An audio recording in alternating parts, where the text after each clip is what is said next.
Sementara itu, Roy Suryo menghadiri sidang perdana dengan agenda pembacaan dakwaan terhadap Fauziah Tiasuma atau Dr. Tifa di Pengadilan Negeri Jakarta Timur pada Kamis pagi.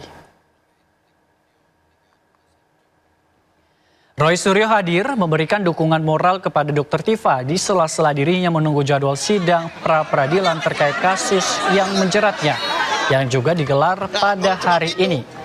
Roy mendoakan agar Dr. Tifa diberikan ketabahan dalam menghadapi dakwaan tersebut. Timur ini, kenapa demikian? Agak aneh. Hanya satu. Saya tidak akan berikan statement karena ini sidangnya Dr. Tifa. Ya, nanti di sidang saya baru saya akan berikan dan saya langsung akan segera ke sidang pra-peradilan. Pemirsa, Ketua Ikatan Jurnalis Televisi Indonesia atau IJTI, Heri Kurniawan, menyoroti langkah jaksa yang memasukkan tayangan program Rakyat Bersuara iNews TV sebagai materi dakwaan perkara pidana kasus ijazah Jokowi. IJTI menilai langkah tersebut berpotensi mengancam kebebasan pers dan menjadi contoh buruk bagi perlindungan karya jurnalistik di Indonesia. Jaksa itu mengumpulkan bukti di luar karya jurnalistik karena karya jurnalistik adalah ruang yang berbeda.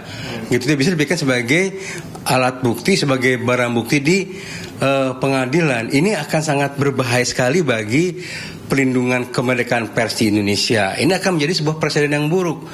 Besok lusa atau kapan-kapan lagi tidak akan ada narasumber lagi yang mau terbuka terhadap masyarakat atas informasi yang seharusnya mereka berikan kepada publik. Ini sangat berbahaya. Berbahaya dalam jangka panjang, ini akan merusak demokrasi. Kami kecewa atas dimasukkannya materi-materi karya jurnalistik sebagai bagian dari dakwaan. Kita beralih ke informasi lain, pemirsa. Kejaksaan Agung kembali menetapkan tersangka baru dalam perkara dugaan korupsi tata kelola makan bergizi gratis. Selain itu, Kejagung menemukan anggota TNI aktif diduga terlibat dalam perkara ini.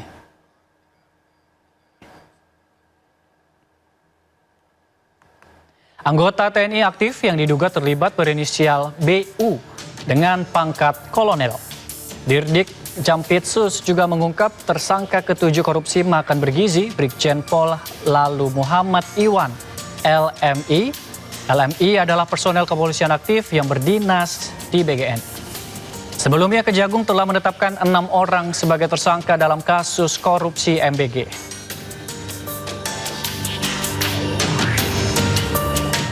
Berdasarkan pengembangan penyidikan dari tindak pidana korupsi tata kelola MBG ini, ya, kami menemukan adanya keterlibatan oknum TNI aktif, ya, di sini yang menjabat selaku sekretaris deputi bidang penyediaan dan penyaluran BGN dan juga selaku pejabat membuat komitmen atau PPK dalam pengadaan barang jasa, ya, terutama pengadaan sepeda motor.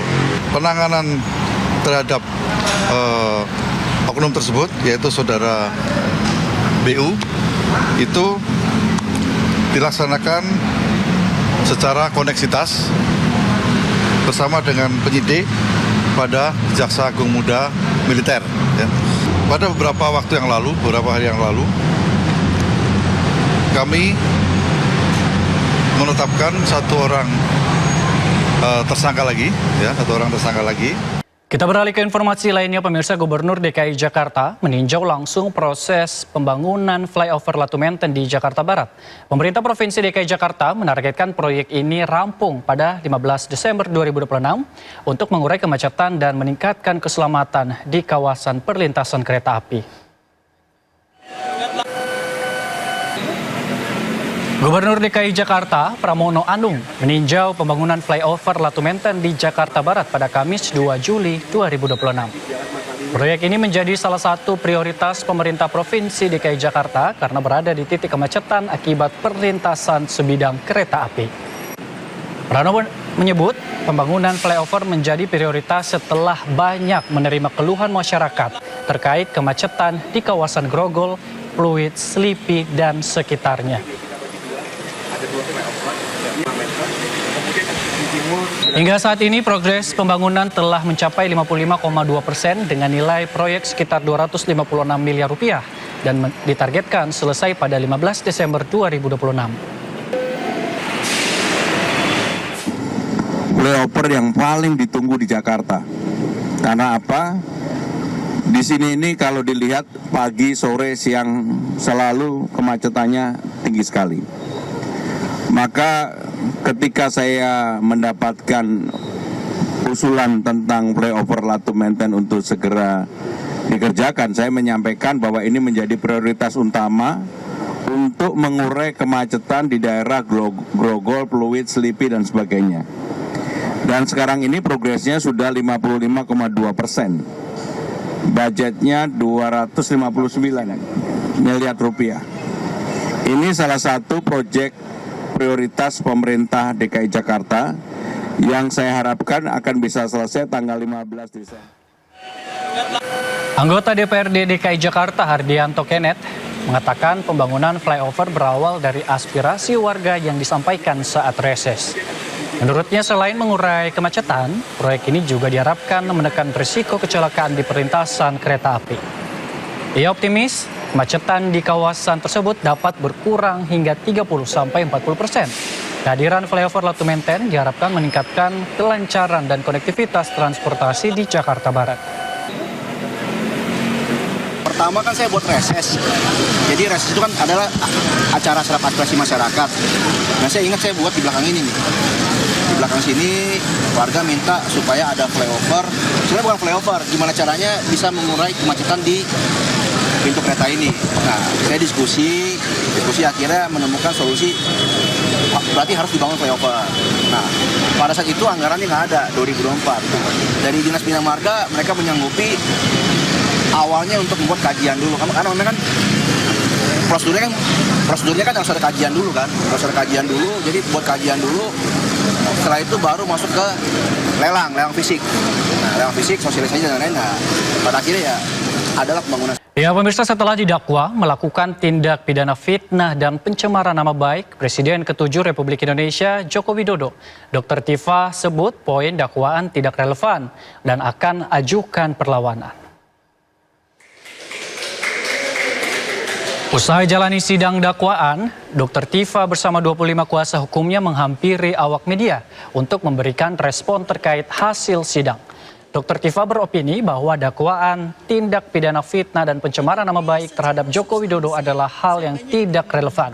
Ia menegaskan bahwa apa yang ia sampaikan selama ini merupakan pendapat ilmiah berdasarkan keilmuan yang ia pelajari.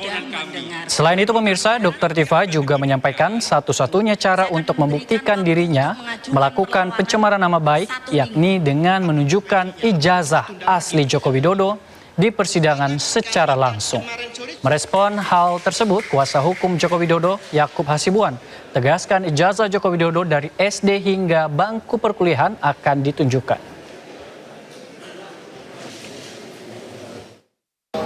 Pertama adalah berkaitan dengan ilmu saya, ilmu anatomi morfologi yang memang sudah saya sampaikan di dalam iNews 29 April 2025. Saya diundang sebagai ahli, di mana di situ saya memberikan penjelasan tentang bagaimana saya melihat dari dokumen yang beredar atau benda digital yang beredar di internet yang banyak orang mengatakan itu sebagai ijazah Joko Widodo. Di situ saya timnya Abang? Ya, memang bahan yang laporan kami adalah 3235 ITE dan kemudian 433, 434 yang KUHP baru juga. Kalau dulu 310, 311. Memang sudah sesuai dengan laporan kami dan kami juga mengapresiasi sekali penuntut umum dakwaannya sangat komprehensif yang menurut kami juga sudah mewakili kepentingan Pak Jokowi. Jadi mudah-mudahan pembuktiannya juga nanti bisa maksimal sehingga cepat nanti kita mendapatkan keputusan yang bisa